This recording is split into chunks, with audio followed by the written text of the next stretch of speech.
When police pulled up behind this teenager, they soon discovered why he was walking in the dark. Jordan Duncan was walking down a secluded industrial road in Benicia, California, when he aroused a police officer's suspicions. That cop was Kurt Keffer, and he had decided to stop his car and ask the teen a few questions. In doing so, though, Keffer discovered exactly why Duncan was trudging through the darkness. Duncan comes from Vallejo, California, and in November 2016 he was 18 years old and saving up for college. Furthermore, in order to raise some cash for school, Duncan had taken up a job packing boxes at a health products company. That business, meanwhile, was based 7 miles away from Duncan's home in the city of Benicia, California. So in order to get to and from his graveyard shift, he relied on his 2001 Volvo. At least that was the case until summer 2016 when the car broke down. And without his own means of transportation, Duncan began to rely on colleagues for rides to work. However, he soon started to feel bad about putting other people out. "I didn't want to burden others by asking for a ride," Duncan told CNN in 2016. As a result, the dedicated teen started to walk to and from work. The epic journey took over 2 hours each way, and it led Duncan through the industrial part of Benicia, the very area where Cop Keffer first noticed him. And the Benicia police corporal thought it was strange that the young man was out alone in that location after 11 p.m. on a September night. "The street that I caught him on is really dark, and there's no sidewalks, and he was dressed all in black," Keffer recalled to CNN. With that in mind, the officer pulled his car over in order to quiz Duncan, and at that point, the teen grew a little bit worried. "I thought, okay, did I do anything wrong?" he told the Washington Post in 2017. "Is he going to put me in cuffs? I didn't do anything bad." Consequently, Duncan told Keffer how he was walking home from work.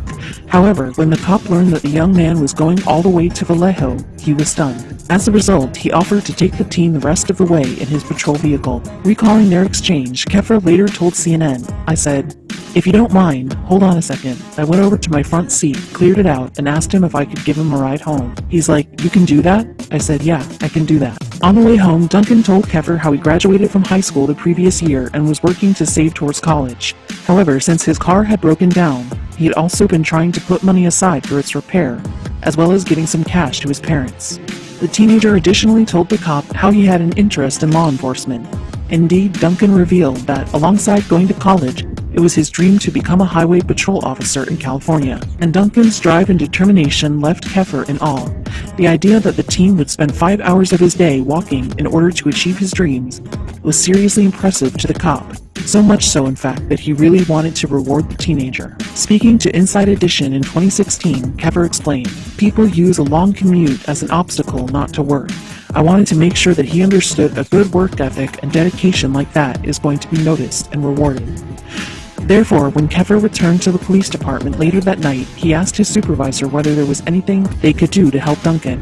And as both of the cops were board members of the Benicia Police Officers Association, they chose to email their colleagues with an idea. In particular, Keffer and his supervisor suggested that the department buy Duncan a bicycle, and less than an hour later, the board were in agreement to help the teen. So later that week, the cop turned up at Duncan's workplace with a new bike, complete with lights and a helmet. Certainly the gift would make a real difference to Duncan. By cycling to and from work, he could cut almost 2 hours off his daily commute. Describing Keffer's impact, the teen said to Inside Edition, "He helped make my life easier." Praising the police department in general, he added, "They care about their community, they care about their people, and they care to help us." However, the cops' generosity didn't end there. After Duncan and Keffer's story was picked up in the national news, the Police Association launched a crowdfunding campaign on GoFundMe. The aim was to raise $5,000 so Duncan could repair his car. But after just a few days, the donations had surpassed 10,000. As a result, the association upped their target to 25,000, and since the campaign went live in October 2016, it has attracted donations totaling more than 50,000. However, despite now having more money than your average 18-year-old could ever dream of, Duncan kept his feet on the ground. He spent $2,900 on a second-hand Volkswagen, for example, and is also using some of the cash to see him through college. In January 2017, he took up a place at Solano Community College where he decided to major in law enforcement. But even though he was busy with studies, Duncan still kept his job at the factory. And with his work ethic, there's no limit to what the young man might achieve, especially with a cop as his mentor. He stopped and asked for my opinion, which meant a lot, Keffer revealed to the Washington Post. He's got a bright future ahead of him. I just hope he continues down this path.